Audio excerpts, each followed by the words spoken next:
And we're back with another episode of B-Scar TV, and we got a very, very special guest today, Mr. Jevon Holland, aka Snowman, aka Von, Jev, JH. The list goes on and on. Quick draw. Quick draw Jev, that's the one I was looking for. That's, all right. Yeah, that's really my favorite. The Snowman is cool, but Quick draw Jev, that's ties into my first game fit too. So. Oh yeah. Yeah. You did. Hey, you were fitted. I had to step with the cowboy fit, man. So the story behind the cowboy is like my grandfather and I used to watch westerns when we were kids, a lot. Like me and him spent a lot of time together before he passed, and so that was like always the thing that resonated with me with cowboys, westerns, things like that. So once I got the opportunity to really like put a whole fit together, I was like, oh yeah. And then the Quick Draw Jev thing kind of just came to be. Like I was playing video games a lot. I used to be Mr. Medical, and then boom, I was like Quick Draw Jev, and I kind of just said it on accident. And I was like, oh, that kind of goes. Mr. Medical, where did Mr. Medical come from? So you ever seen an Aflac commercial where the bird is like rapping? He's like, Mr. Medical pays cash, ain't that enough for you? Right. So I'm playing video games and I'm watching TV. So my brother's like, he's good at video games, but he's always getting down in Call of Duty. So I'm always like running to help him up. Always like, you know what I'm saying? Like a medical. Gotcha. Yeah, right. Yeah, so then my brother started calling me Mr. Medical, and I was rapping the song. And he was like, Mr. Medical, and I changed my name. It used to be King Von 15, changed to Mr. Medical on all platforms. Oh wow, okay. And then I just changed so it to on your Quick Draw gaming Jev. system, you was Mr. Medical. Yeah, Mr. Medical. I see. Yeah. That's tight. I mean, Mr. Medical saves the day. Quick Draw is fire though. Fire. That's fire. When did you come up with Quick Draw? Have you seen I think it's the movie with Regina King and Idris Elba. It's like The Harder They Fall. Yeah. So one of the guys on there is like he's a quick draw. Like that's like a, you're a fast gun. Popped. Right. One of the homies got his ass. It was the young Lakeith, one that was talking shit. Right, like, he was talking mess. The Lakeith, I can't remember his last name. Yeah. Stanfield, yeah. He was like the quickest, and so I just like enjoyed their banter and like their persona on the movie, and so I was like Quick Draw, and I said Jev. I was like, oh yeah, let me go ahead and change. Yeah, facts. That's a lot. That's a lock right there. I like that. And that movie, that's a great film. Without Jay-Z produced that film. Yeah, it was. That movie was fire. I felt like that, taking that angle to Western movies, where like obviously historically like cowboys were white men, right? But then to like flip it on its head and like insert black culture into like a Western environment, I thought that was fire. Yeah, I like the idea of cowboys. Like Will Smith was like Wild Wild West, and it was kind of like a retro futurism kind of thing, cause with like just the skills that he had and like the parts of the movie I enjoyed, but there was never like a cowboy, like black cowboy movie. And like Samuel L. Jackson was in Hateful Eight, but I felt like The Harder They Fall was really like an epitome of like black cowboy, which I enjoyed. Yeah, I didn't see Hateful Eight. Obviously, I seen Wild Wild West. That's a good one. What other Western movies stood out, like especially for you and your grandfather? So, man, we watched some old like black and white movies, man. Like I can't remember I remember one of the main characters in one movie. He had passed away because in real life, while skiing, he was skiing in one of the I don't know, the little sticks that you use. Yeah. He had ended up like tripping and falling on it, and that's how he passed away. Oh wow. But he was like a really good one. Yeah. What's bro's name that I remember? My grandma had a photo with this man. I cannot remember what his name was, but he was like in all the movies. Yeah. I don't know, man. But I used to watch them all the time. Yeah. And they were good. Like they had good plots, classic, bandits and whatnot. There was another one like when I was growing up, Cowboys and Aliens. That one was good. There's an anime called Cowboy Bebop. That's like one of my favorite anime. It's like retro futurism, 80s anime style, but it's like a really good plot. Netflix had done a remake of it, but it's like live action. Yeah. So that one was pretty good. But Cowboy Bebop that's elite for sure. Yeah. So anime is something that you like. No, for sure. Yeah. Anime is definitely that's like my go-to quality time, just chilling. I watch some anime. Right. Yeah. I'll say when I grew up, I was into anime without knowing that it was anime. Like when I was coming up, it was just like these were the cartoons that were on Cartoon Network. Right. Dragon Ball Z. Yep. Dragon Ball. Yu-Gi-Oh. Yep. Pokemon, all like that. all of these Digimon, are. yeah, all Well, that. you put them in the anime category, but back then they were just like all the kids were just watching them, and then they also had the merch, like they had the trading cards and like the action figures, like the way that they were branding themselves was crazy back then. Crazy. And like anime, a lot of like One Piece is like one of the most, it's just under Superman's like original comic for the most comics. So it's like 1.5 billion or something. Oh wow. Yeah, it's like super famous. So anime is really based in like comic books. So an anime comic is a manga. That's what it's called, and they're different than comics because you read them from right to left. Even though the words are still from left to right, you flip the pages, they're in a different manner, like they're backwards. So yeah, so anime is like cartoons and manga are like comics, but they're just kind of, they have to be like Japanese written or Chinese written, things like that, of Asian descent. But no, they're pretty famous. Like I remember my brother, like you said, like Pokemon, Yu-Gi-Oh. My brother had a duffel bag full of Pokemon cards and Yu-Gi-Oh cards that he was like trading and stuff when he was a kid. He's 4 years older than me, so he was born '96. This was when we were in Canada, and I was like, I didn't really know what they were. I didn't really watch them that much. I watched Digimon. Digimon Was I like Digimon. Saturday morning, bro. Yep. Digimon. They had this when I was a kid was like Bakugan. And there was one other one, I can't remember. But Pokemon was still running, and Naruto and like One Piece, those were all still going. I had no idea what they were at the time. Yeah. But they all started like early 2000s, 1998, 1999, like really early, and they're still running. Well, no, One Piece is still running. Naruto had stopped in like 2014, but. I mean, sometimes I even see Pokemon still like new characters or characters that I hadn't heard of. Yeah. You know, like I feel like they're still pushing that. Yeah, I feel like after, like 20 years, 30 years, they kind of bring back the old stuff, reanimate it so the animation is a lot clearer and stuff. Yeah. Which is always cool to see, like, old things become with new, bells and whistles on it. Yeah, like recycling the same stories, but now with the type of features that you can add. The animation now versus like even 10, 15, 20 years ago. Absolutely. So much different. That's like, I've been watching One Piece for like 3 years now. It's got 1,029 episodes, I think. Oh, wow. Yeah. So I'm on episode 967, and I've been, since like last March, I've been like watching a lot. I watched like probably like 400 episodes since last March. And seeing the animation progression throughout that time and like where it is now, it's like mind blowing. Like I'm locked in. Like when I'm watching now, I'm like, wow, like, this is crazy. But for somebody who's been watching it, like who's caught up, watching it over and over, I know Matt Collins is one person who's been caught up for a while now. And like he says, like it's been such a long time to see the animation come along and progress like this far for someone who's watching, like binge watching it kind of like me, where it happens like instantly. Right. Like there's, a couple months, maybe even years in between seasons and arcs. Arcs are like where they are in location in the actual anime, like in between arcs. And so these people are experiencing this in such real time that you can really take into account and really appreciate like the animation for itself. So yeah, for sure. Now that's interesting. So for One Piece, that's what it's called? Mm-hmm, One Piece. One Piece are all, you said 1,067 episodes. Are all of those mangas first, and then they're written, and then they're like animated on top of that? Yeah, so all of the, so really they just write the manga. So what's his name? I'm drawing a blank. But the creator of One Piece was like a super genius, because I'll explain to you in a second about like the intricacy of how in-depth One Piece is, but basically they're all written mangas out, and so the manga is probably like maybe like an arc ahead, or maybe like 15, 25 episodes ahead of where the anime is. So an arc is essentially like a season. Right. Okay. So yeah, essentially a season. But the manga is ahead of where the animation is, because they have to animate the panels. And so basically that's what they do. They animate the panels, and then in conversation with the artist, in between the panels, like the kind of the gray area, he explains basically what that is and how they can like make that come to life within the anime. But like each panel is basically like word for word what's on the anime, which is pretty cool, like being able to read it and then go watch it.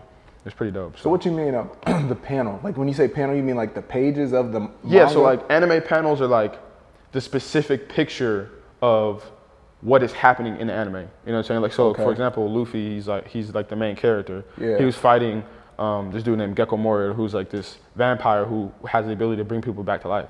So he punched him, and so on the panel it'll have like him punching him, like pow, and that panel will go to the next pow. Gecko Moria be falling back. You know what I mean? But in the anime, they'll have it smooth him punching, and it'll just like it'll look like a cartoon. Okay. It'll look like a cartoon. So when you say panel, like when we're thinking about comics, it's basically like the little kind of like boxes. Yeah, on the screen. the squares. Okay, you call those the square. Okay, got you. Yeah. And then they basically just animate that. Wow, that's yeah. That's interesting. I don't know a lot about comic books because I just wasn't really into that when I was growing up. But I am into the Marvel stories, and I think that the way that Marvel has told their stories and like keeps their community engaged and like all of their storylines are somehow connected, but it all comes from the comic books. Right. I'm not privy to like how the panels work, but it makes sense that the drawings or like the illustrations are probably exactly what you want to end up replicating in your animation. Yeah. Marvel has done a great job, like their whole universe of like all 20 whatever movies that they have, and like in or releasing them in order of the comics, so that then people can go back and rewatch them in proper order, and like things start to add up and make sense. Yeah, it's a great job. But in the end game, like, you know, the big fight against Thanos, it didn't end the way that it did in the comics, because in the comics, Tony Stark got ripped in half. Like when he took the like the stones and he like did the like Tony Stark, Iron Man. In the comic, he got grabbed by Thanos and got ripped in half. Oh, wow. Which is crazy because I had read the comic before, like on accident, just on TikTok. I had seen it, and I was like following the story. Somebody was posting panel by panel, and then I went and watched the movie, and I was like, oh, I feel like I just seen this. Right. And then like when it happened, I'm like, oh, he's about to, and then he grabbed the stone. I was like, oh, okay, that makes sense. Why? Like a heroic ending, because in the comics he dies at that point. And so instead of him dying, you know, a tragic death, he died a heroic death. Yeah. But that's, you know, the ability of the animators and the, you know, the producers of the movie. So. Yeah. When I look back on my anime experience and how influential it was in my life, just because it was something where I would go home and I would wait for Dragon Ball Z was like, that was it for me. Yeah. And I would wait for that to come on, and then like at the end they always leave you on a cliffhanger, and I was like, damn, I can't wait till tomorrow night to watch it, or next week. And there were like pieces of it now that I look back and that it really inspired me, actually. Like the story of Goku training to fight these villains. And like he would be defeated and he would go up to heaven basically with the whatever that dude was up there. You know what I mean? Black dude. Is that Mr. Popo? Mr. Po, and he would train, and then he'd take his sensu beans and he would recover, and he would just get like rocked up. He'd go Super Saiyan, and it was like that.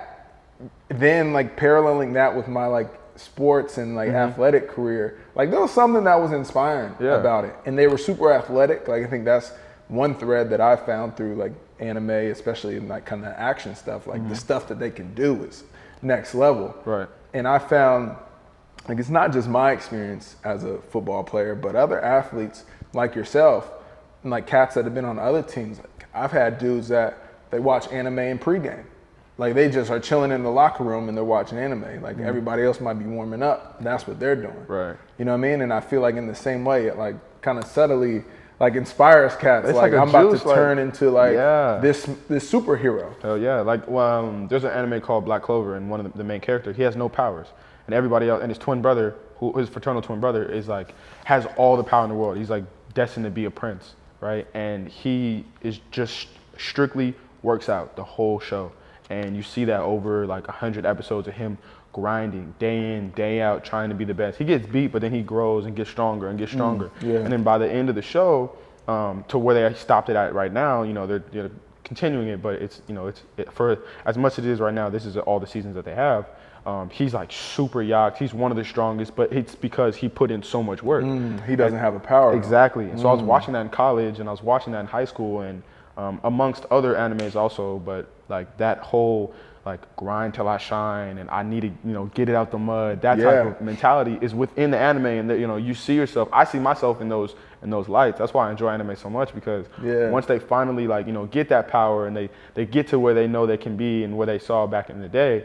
It's like, damn, like I'm juiced up just as much as they are, because I feel like that's been my journey in my life, and how I've progressed throughout my life, and finally kind of like being in the NFL and being an inspiration to kids from my hometowns, like it's exhilarating, and being able to be that superhero for them. So yeah. And then there's layers to it too. It's like there was also the team essence that was in Dragon Ball Z, at least. Like Goku was training with his boys, right? And they were training to like defeat this villain. They were going to do it together, and like his son Gohan and Vegeta came in the fold. He was a villain, but then he was like the homie. Exactly.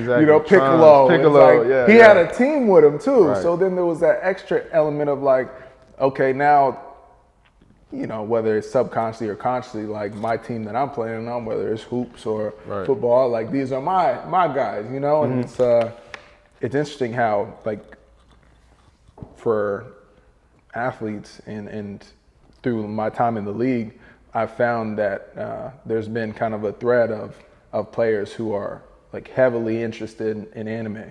And it's funny, like I think like from all the teams on the league, you could probably find there's common tattoos. Common league. Yeah, for sure. You know what I mean? Or like at least just like the category of tattoo, right? Yeah. There's like you got your Bible quote, you got your flames, the lion eyes, you got your the stairs, walking to the heaven, stairs, the dove, clouds. That's a major thing. You got the initials on the back of the back of the triceps, or even the calves. The calf. The initial on the back of the triceps is a staple in the NFL. It's a staple, bro. In the NFL, bro. But one thing that surprised me is dudes like have anime tatted and like have characters that they like relate to, and like are relevant to them in their lives. And I think it's so strong, because it's like it's so random that you wouldn't think that that's like, how did that happen within the the professional football league? Well, now there's this thread of anime. Like they're two very different categories, but there are these parallels within them.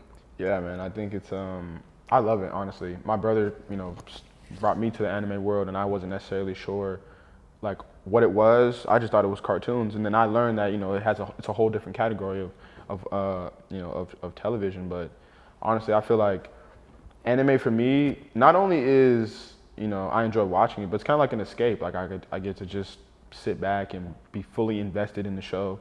And some of the shows are in Japanese, some of the shows are in English, but I don't mind watching. It's called sub or dub. Sub is Japanese, dub is English. I don't mind watching them, because when I'm in sub, I'm like fully locked in. I have to read and watch at the same time. I don't have no time for nothing else. So I get to escape like all the stresses of the game or preparation or anything I'm dealing with.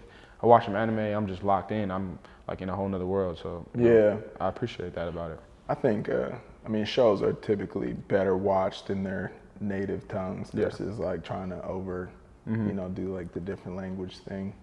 But I think that's one piece about like how you've approached your game and just like your presence, period, that I appreciate. Like the way that you have this kind of connection to like Quick Draw, right, to your story with your grandfather, and then also like the anime piece and like some stuff that you like, and now you're using it, you know what I mean? Like that's how you present yourself in the game, right? And I think it's really important for guys to like bring your interests, bro, bring your hobbies and the stuff that you like, it brings you peace. Like give that to the fans, to your teammates, you know what I mean? Like present the real full picture of you. I think you're doing a great job with that. Thank you. Yeah, I just like little things that I like to do in the game that I feel like I don't know. I just be thinking stuff on the go. Like I did the 3 count when Jalen got the fumble recovery, and I was standing there and I was like, it just kind of came to my head. I just feel like when I was growing up, there was nobody really doing that kind of fun stuff. And in the NFL, it's real serious. These are people's livelihoods. But at the same time, we're playing a kid's game. You know what I mean? And you gotta enjoy yourself and have fun. And that kind of stuff brings me joy. And I love seeing people send me pictures, videos of me doing stuff like, bro, I can't believe you did that. Like, it's so funny. And I have kids like in high school now that send me videos of them doing funny stuff in the game, and I love that. So that's good. Yeah, man. It's it brings me joy to be able to be that type of like role model for having fun. Even in a professional sport. Yeah, having fun is important, man. You play when you're having fun, you play better. Exactly. Yeah, no doubt. Was there some players back when you were growing up that you saw just like having a ball out there that inspired you? Yeah, I'd start with my brother. My brother's 4 years older than me, so I was like just out of reach to be able to play with him. So I was always watching him, and he was out there having a blast all the time. And so he inspired me. My dad, I was able to watch tape of my dad because he played for the Niners for a couple years, and he played in the CFL for a long time. And he's got tape, VCR tape, and CDs. Yeah. So at the time when we had a CD player or a VCR player, I got to watch tape of him. Son, come in here. Yeah, you know what I mean? He had a big gold chest to like all his memorabilia, and it never got opened when I was a kid. Like I used to be like, Dad, like let's open the chest. He's like, nah, like. And I used to think like it was something in there, and then he popped it open. It was all jerseys and articles and like CDs, tapes of him in his playing days. And oh wow. Yeah, man, it was. But he didn't show you that until I was old enough to really appreciate it for what it was until I was in high school. So it was a lot. Like I was able to, like when I was opening the chest, like I was excited, like my heart was pumping because I'd never been able to see what's in the chest. And this was like for me being like a super young kid. We brought this chest from Canada, like, bro, it was in the chest. It was always closed, bro. I didn't know what was in the chest, man, but I was just like, I didn't care what it was. As long as it was open, I just wanted to see what was in it. Wow. Yeah. I wonder I'm curious his thought process around like, making you wait to yeah, see that. Like you mean? almost had to earn the right to see like, the accomplishments that he had. But exactly. I don't know, but whatever it was, whatever his thought process was, it's cool. It was dope because when he finally opened it, I mean, I was looking at stuff like it was gold, bro. I was like, oh my God, it's like a jersey. Plug this tape in. I'm watching him play. I'm like, oh my God, like it's my dad in the league, like he's playing against Jerry Rice, like, yeah. No, it was dope. But yeah, so my brother, my dad, I used to watch players like Bob Sanders, like Deshaun Jackson. Like Deshaun Jackson was like one of the first people that I really saw clowning people on the field. Yeah. And at the time, you couldn't really do all that. Ocho Cinco, Terrell Owens, like you couldn't do all that kind of stuff. So it was a penalty. And this was the crazy part is that like I was like, man, we should be able to celebrate however we want to. Like this is the NFL. We should be able to wear single-digit numbers. This is the NFL. A year before I get in the league, like actually the year of me being in the league, is like, yeah, you can celebrate however you want to. You can wear whatever cleats you want to. You can wear single digits if you play DB. I'm like, damn. I'm like, the league sound fun right now. So that whole, the way things went and like me coming into the league and being able to wear single digits and like the leniency and they just kind of let everybody do their thing. That kind of stuff was like, wow, this is awesome. Seeing everybody have their celebrations and stuff. But yeah, I grew up watching T.O. with the popcorn and Ocho, Joe Horn, my homeboy JC, he plays corner for the Panthers. His dad is Joe Horn. And I remember seeing his dad with the phone, like pick up the phone, the flip phone, or Now there's a lot of players that were having fun, and eating the fines or whatever. But now seeing everybody be able to like celebrate and run in the end zone and take pictures and stuff, that kind of stuff is dope. I think it's ultimately better for the game. If the NFL just looks at it like from a bottom line perspective, like players being able to show their personalities and celebrate the way that they want to, wear the number that they want to wear, dress the way that they want to come dressed to the game. Like the more personality you inject into the game, the more then stories you can like pull from players, which ultimately like the stories from players is what like fuels, I think, brand growth. Of course. For the NFL. Yeah. And I think when you look back in the history of the NFL, when people talk about like these stories of, the T.O. and the Ocho Cinco or like the 72 Dolphin undefeated team. Right. You remember players and moments on those teams, and like those were only made possible because those players were willing to like bring their full selves to the game. And I think when you really look at like the NBA, how the NBA grew, and back in the day how they were, everybody had a nickname. Right. It was Bird and Magic. Right. Or it was like Chocolate Thunder. It was, Clyde the Glide. Right. And like there was these stories that would, they kind of created for these players, and they had a nickname, and it was I think that's how like fandom was really grew, right? Like if you was a Sixers fan somehow and you weren't in Philly, it's probably because you like fucked with Dr. J. Yeah. And like, okay, Dr. J, like how did that happen? Yeah, absolutely. I feel like the NBA names, like from back in the day, like it made the person into more than just a basketball player. Like it made them into almost like a superhero, like LeBron's the King, or like D-Wade's Flash. Yep. Paul Pierce's The Truth. You know what I mean? That kind of stuff is like, like even Ray Allen is Jesus Shuttlesworth from a movie, but it's like he's a persona that's bigger than himself, and people are trying to be like that, and it not only ties in branding, but like also fans get so attached to that type of style of play. Like even Jordan, like Jordan is Jordan, and he made his last name like he obviously is the GOAT, but like, and then you'll be able to wear the shoes, and having the custom shoes is like, I'm putting these shoes on to be like Mike. And like Lil Bow Wow, you know what I'm saying, was that dude when he was like, make me like Mike.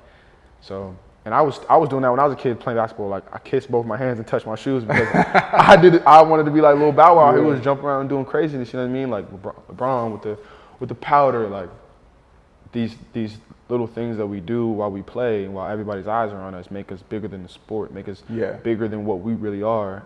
And it almost, like the anime characters that I watch, like it gives people something to look for and like a North Star to work towards. Right. Yeah.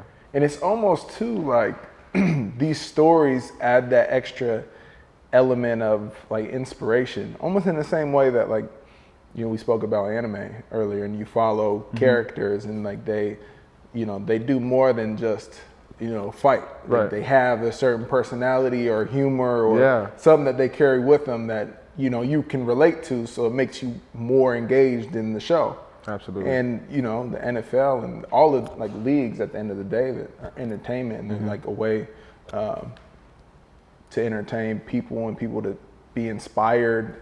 And so the more that I think, not just the NFL, but like leagues in general, lean into the stories of their players, I think the more like long-term success. Because, I mean, now when you tell stories about like, it's funny, we talk about these older NBA players and their nicknames, right? And we talk about guys that you looked up to, D-Jack or Bob Sanders, all these stories.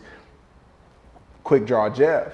Yeah. Like you're now sitting in that same spot, and you've already seen like high schoolers hitting you up like, yo, I'm trying to do what you do. Yeah. You know what I mean? Like they want to ball like you ball, but like there's a little extra piece of like personality that you've offered that they relate to that. I want to have fun like Quick Draw Jeff has fun. Yeah. Like you just add a whole new layer to somebody's like dreams, and maybe like inspire them to play the game for longer or, more actively or whatever, in their life. Yeah. And for me, I don't want to make it seem like, one thing I felt like when I got to the league was like, damn, like this isn't really as out of reach as I thought it was when I was in college. And I don't want people to feel like professional sports are like that, because it is the best of the best, and you have to be very elite to get there. But if you work hard enough, you can get to that point. You know what I mean? And on my Quick Draw Jev account, like I post regular everyday stuff like somebody who wouldn't be in the league does. And a lot of the time people are like, damn, I forget you even like play football, because like you just seem like a regular cool dude. Like you just enjoy the same stuff I enjoy. And that's how that's how I want to be seen, like, as relatable, but I also do this. And even though we do the same thing, you can also do this if you want to. Like if you really have the talent, if you really have the dedication to put in that work, then of course you can, you can make it too, because like, it's really tangible. You can really, get to that point. You just have to be able to dedicate it. So the Quick Draw Jev account. Yeah, it's grown too. I tried to get it verified, but I was like, nah, I'm gonna leave it.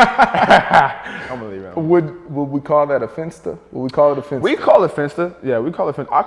I call it my main account, because I'm on it more than I'm on the other one. And like, I call my other one, the Jevon Holland one, my business account, because obviously, it's strictly for business, but I still be posting funny stuff on my business account. But yeah, Quick Draw Jev I love it. I really do. It's so fun having that. Like, some people think it's like a fan page, and they're just like they get like exclusive pictures or something from me. Yeah, people that like DM that like, hey, can you get Jevon's contact? Like, I send them a picture back, like just like random kids, like, hey, I'm like, yo, really? I'm like, yo, this is me, like, really, this is really me, like this is really my account, like, it's my main page, like. Wow. Yeah. You know, it's funny because you are the same age as my sister. Like she just turned 21 recently. Yeah. And you're 21. I'm 22. I just 22. Yeah. And her and all of her friends have Finstas, and like, you know, she doesn't let me follow her Finsta. Right. Okay. Yeah. You private, know, like private. Yeah, my brother had a Finsta. He's your brother's age. He was born in '96. Yeah. And he had a Finsta, but like that was kind of after. I feel like my era. Like I came into college in 2011, and my first Instagram post is like ramen noodles eating, like watching SpongeBob in my dorm room. Yeah. You know what I mean? So I didn't get Instagram until I got to college. Yeah, that's crazy. And so 2011, I said, whoa. Yeah. I don't want to age you, but damn. Hey, come on, man. But come on, man. 2011, I was in what, fifth grade? Fifth grade? Yeah. Man, that's nuts. That's nuts. That's Is that nuts. crazy? I always, like, anytime somebody like new to the team, comes on the team or something, they're like, I'm like, what year did you graduate college? Like, like 2012. I'm like, let me see. I was 12 years old. I was in sixth grade. They're like, damn, for real? I'm like, yeah, I'm 22. All right. Just you wait, bro. Just you wait. When you going into year 7, year 8, and you talking to dudes, and they graduated their high school in 2025. Yeah, that's crazy. That's crazy. One of my homeboys, his little brother, he's like, yeah, I was born in like 2010. I was like, huh? He's 12 years old. You know, he's conscious and whatnot, but I'm like, damn, 2010, like. Bro, you'll still be in the league. That's crazy. When he get to the league, bro. Yeah, you know what I mean? But I'm like, bro, that's crazy. Like, that's wild. So. Yeah, it catches up with you fast, that's for sure. But the Finsta concept is one that I might invest in that. It's cool, bro. I like it. I like it. I like having another account. Yeah. Just like a private. And then like I added onto that is like quick draw closet, which is like I just like post, you know, like shoes or like a fit that I have on, stuff like that. Hats. I like fitted hats, so I'll post those, like, which is cool because then people start following that, like, oh, I got the same hat, like, you know, and there's like a community of, you know, people that wear fitted hats and collect shoes, and so that's cool too, having that little. And I didn't even post it out like publicly. I just put that in the bio of Quick Draw Jev, like Quick Draw's Closet, and so now that's like a thing. So yeah, it's cool. That's dope. Yeah. Where you get your fitteds from? I'll get them off like New Era or like Lids. Yeah. Who else be dropping them? Like Exclusive Fitteds. That's a website. They be dropping hats all the time. Yeah. But That was the first type hat that I got into. I was collecting fitteds from from middle school all the way through high school, and then there was a pivot to snapbacks. And Mitchell and S was doing snapbacks while I was in college, so I kind of got away from the fitteds. But like, there was a point where I would go to Lids when I was in high school, and fitteds were costing like $25.99, and I would get one whenever I had, like, whenever I get allowance or, you know, made a little bit of money, however that was, I was going to Liz to get a fitted. Facts. And like just going from team to team. And I was into, and still today, I'm like really into like the classic like team logo, and like in the colorway. And then if there's, now they do kind of the patches like on the side of the hat. Yeah, side patches. And if I can find an exclusive type of patch, like I had the Marlins World Series patch on the side. I had the Houston Astros with the Jackie Robinson 42 patch on the side. Yeah, that's nice. And you know, so this is a plug for, you know, we get that Fanatics $500 credit every year through the NFLPA. Right. They got fitted hats.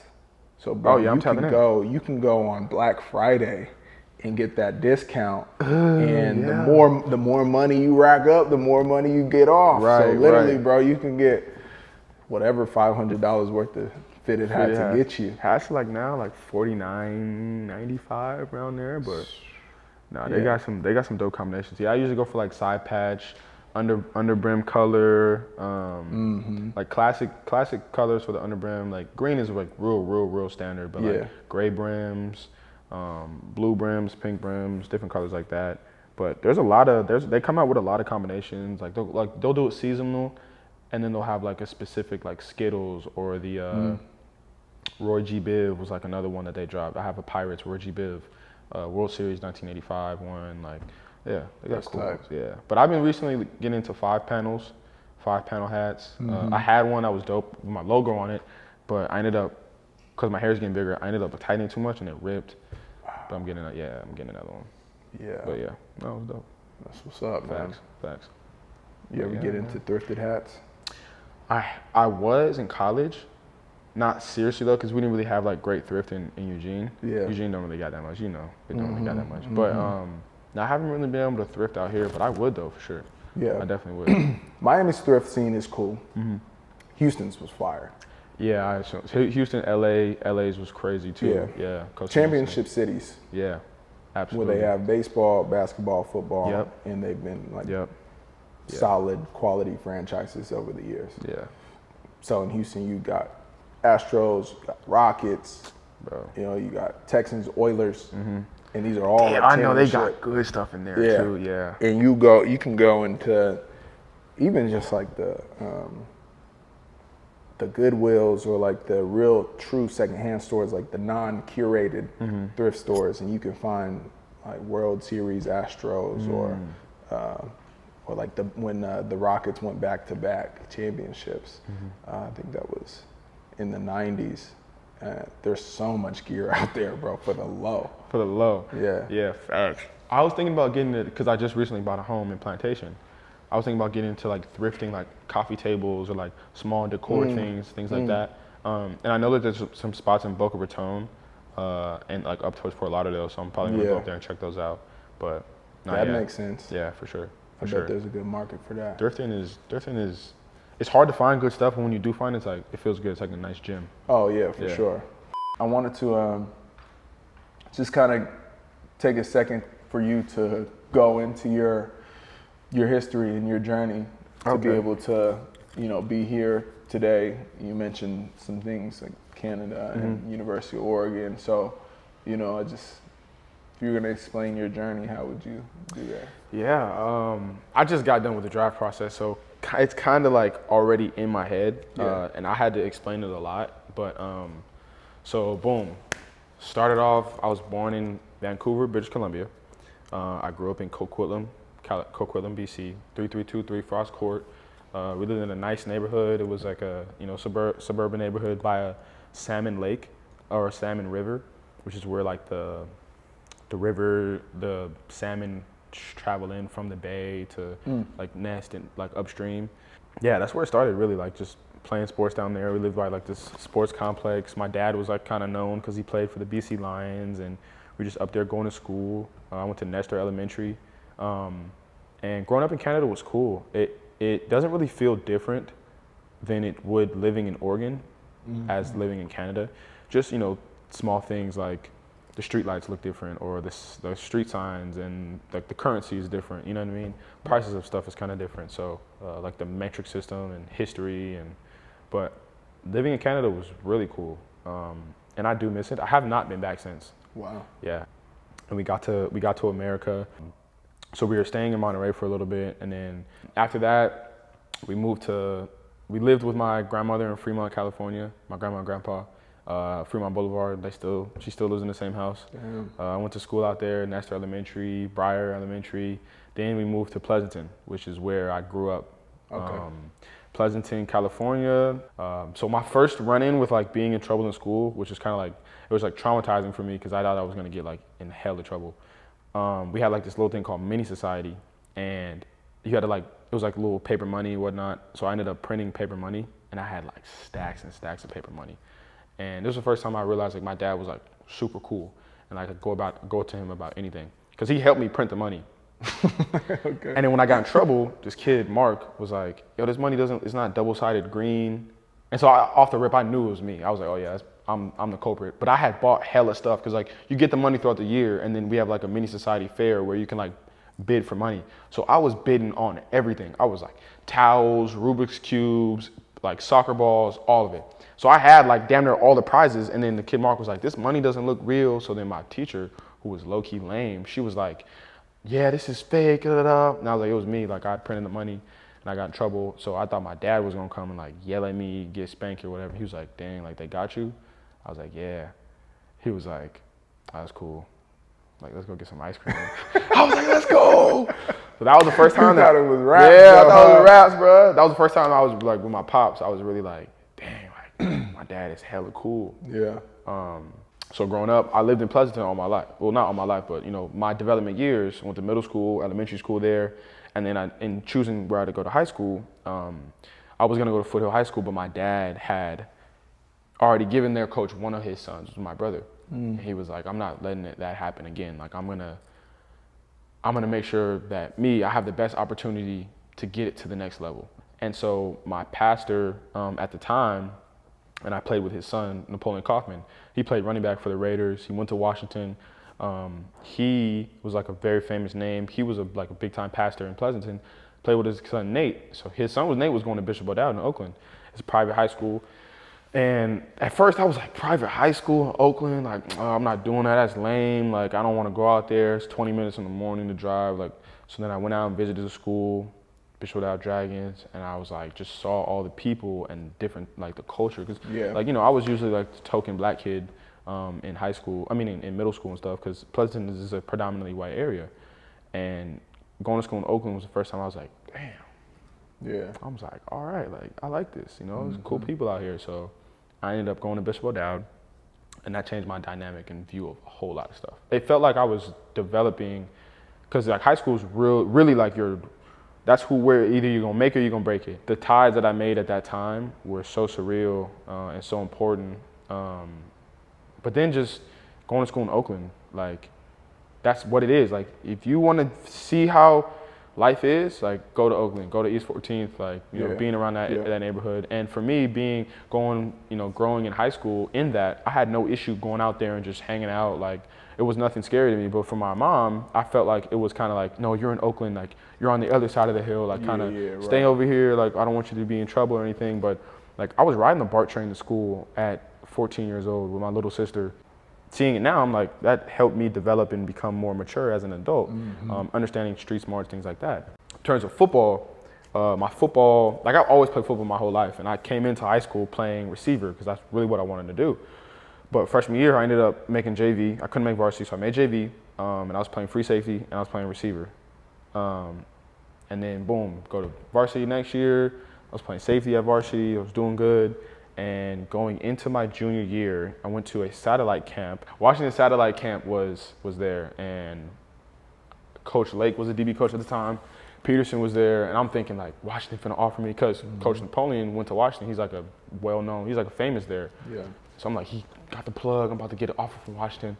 So I go there, do my thing. I'm only a sophomore at this point, or going into my junior year.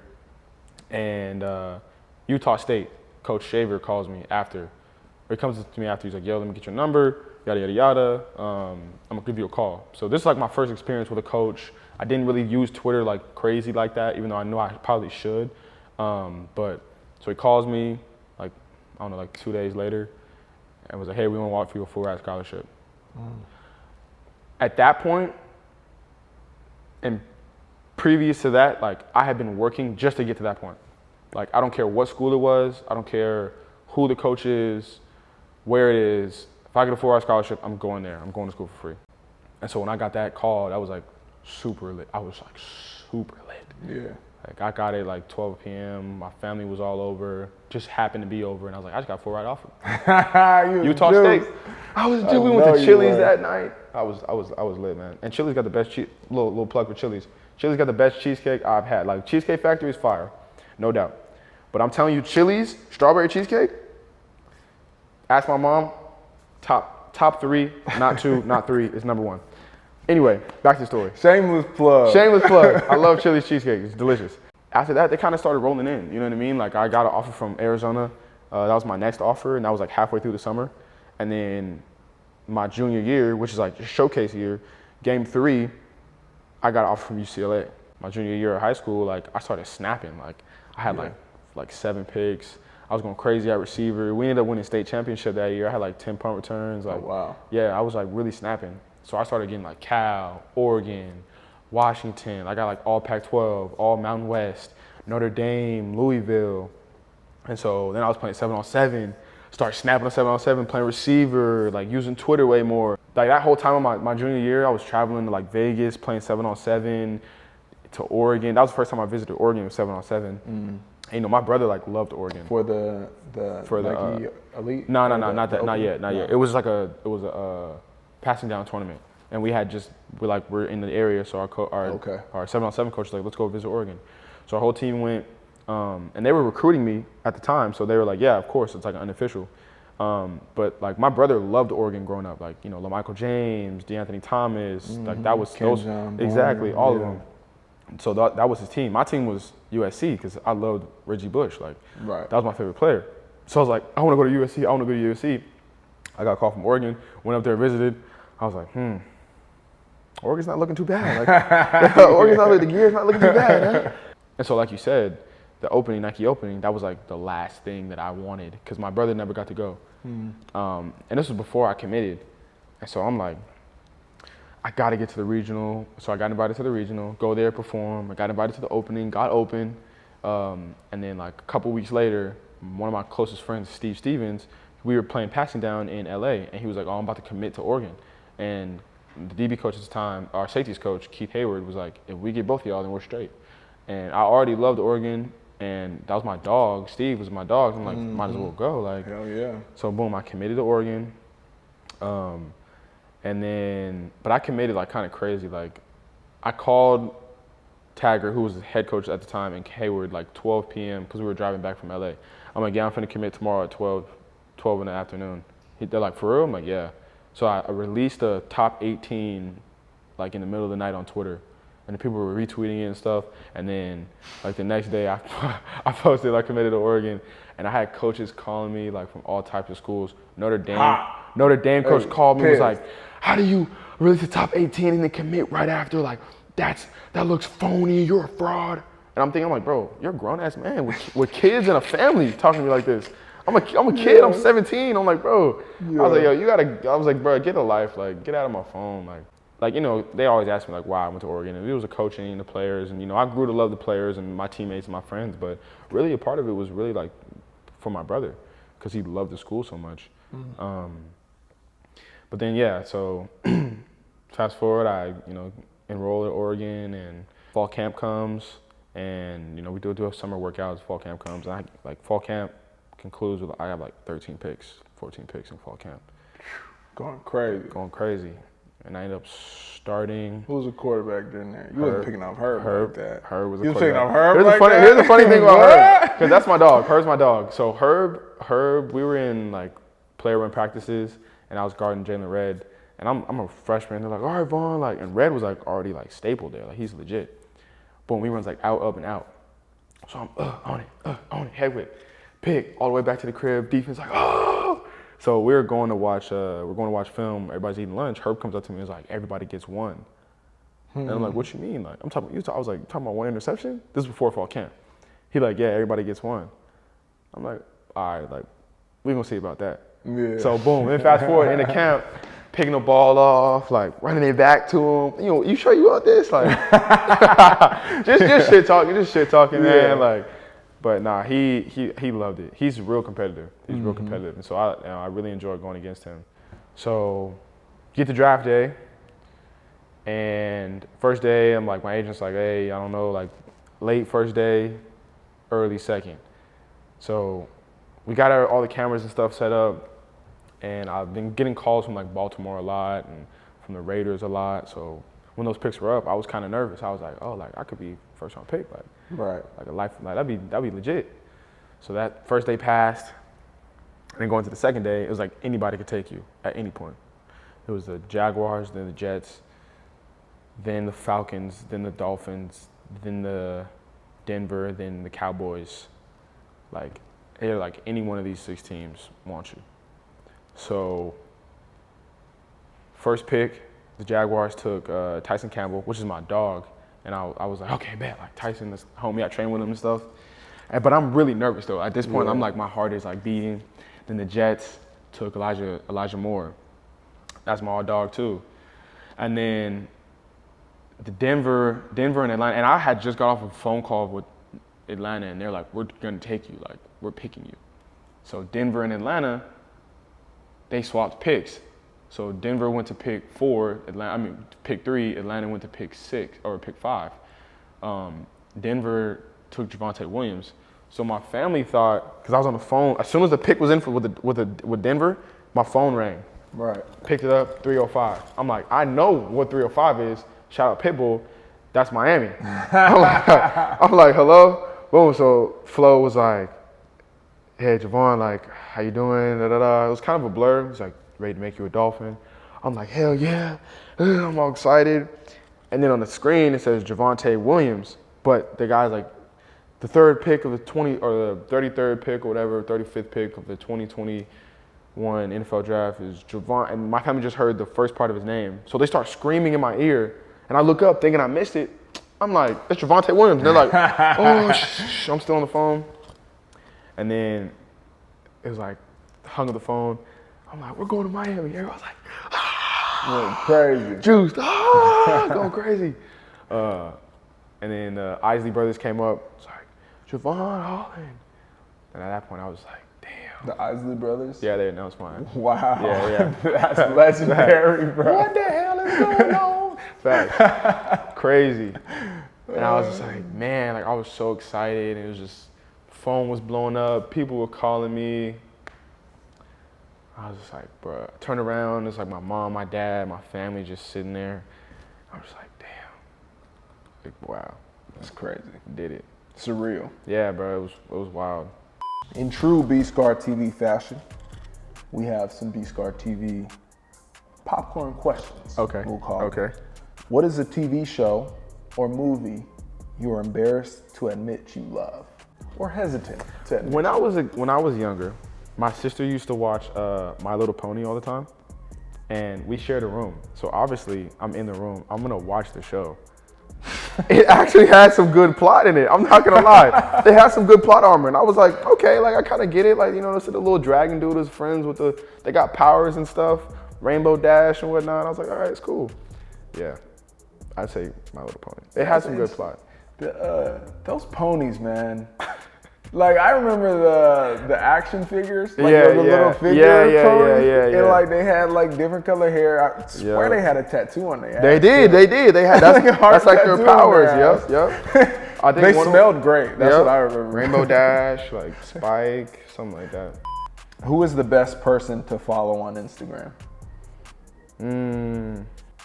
Your favorite follow. Doesn't even have to be a person. My favorite follow, Your favorite I'd say follow. this account called, is it boys.archive? They just post a whole bunch of like vintage photos, random photos of like celebrities, cars, places, like all nouns, like person, place, or thing. Like that's what they post. Wow. Yeah, it's super dope. Like I That's think cool. I like that. Or I think there's another one called like JPEG or something like that. It's pretty dope. Okay. Yeah. I'm gonna check that out. If you could trade places with any of your teammates for a day, who would it be and why? Trade places with any of my teammates, I would trade places with probably Byron, just so I can drive his Porsche. Okay. Yeah.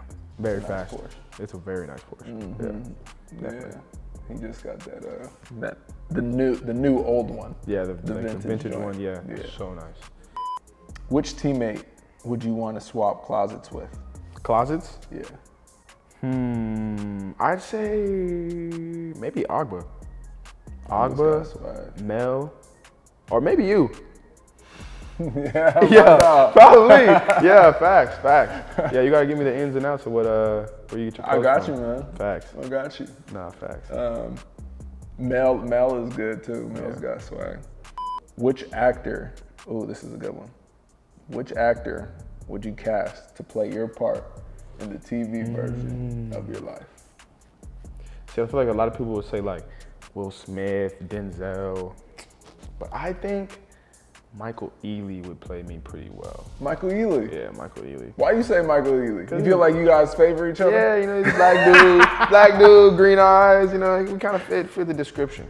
I think he fitted pretty well. You feel like your eyes are green? Yeah, they are. They are? Yeah. They look brown. They look on the browner side. No, I'm telling you for a fact, my eyes are green. Like, we can do a close-up, I'll get into the light, and you can, you know what I'm saying, really zoom in. I feel like that. But they're really, I'm saying. Like, okay. Hey. I was thinking maybe Hazel, but I mean, you know your eyes better than anybody bro, else. Like, who am I to tell you your eye color? I'm just saying, brother, I'm just saying. We'll get that close-up on your eye. Look in that camera. Look deep in there. Get him right. Get in there. You see it? The light, I'm telling you, because I'm facing this way, the light is probably hitting it. I'm serious. Oh, man. Yeah. Hey, you're blessed, man. Good for you. Appreciate it. Good for you. Appreciate Don't that. give me green eyes. It's over. Hey, man, I appreciate you Of course. coming on the show. Absolutely. And there you have it, folks. Another episode of B-Scar TV. My man, Jevon Holland, Quick Draw Jev. Yeah. It's high quality content. That's what we're in the pursuit of. And this pursuit is an endless pursuit. But Quick Draw Jev just got us a little bit closer. He did. Leave a comment, leave some feedback. Give us a little constructive criticism. What can I, as a host, do better? Holla at us. Peace.